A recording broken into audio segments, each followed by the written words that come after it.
A Deputación de Pontevedra deu a coñecer esta mañá as liñas mestras de Fame de Experiencias, a campaña turística que este ano promoverá a provincia e que se lanzará a vindeira semana na Feira Internacional de Turismo en Madrid. Un dos obxectivos desta provincia é avanzar na desestacionalización e na internacionalización do destino, que ten capacidade para atraer viaxeiras e viaxeiros todo o ano e é un dos eixos prioritarios, como lles decía, do noso plan estratégico.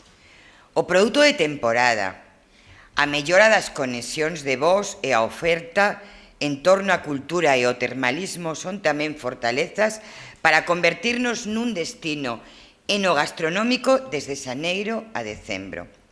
A presentación da campaña en Fitur, que terá lugar o 24 de xaneiro ás 12 horas, será unha homenaxe a todas as persoas que integran a cadea de valor da enogastronomía.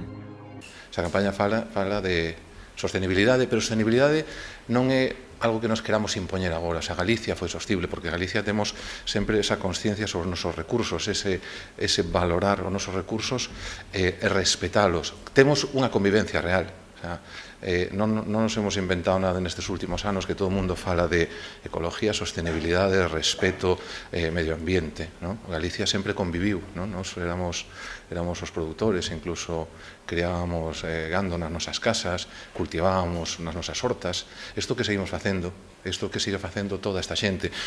Segundo explicou a presidenta da Deputación, Fame de Experiencias busca que as persoas que visitan a provincia volvan. Fame de Experiencias é a solución a esa nova necesidade que temos de vivir experiencias únicas, que nos sorprendan e que nos atrapen. E precisamente xo buscamos, que aqueles aos que sorprendemos veñan e regresen, e regresen, e regresen, e regresen. A campaña integrará todo o territorio provincial, interior e costeiro, destacando como destino multiexperiencial. A provincia de Pontevedra é un paraíso que alimenta os 5 sentidos, con paisaxes, aromas, texturas, sonidos e sabores.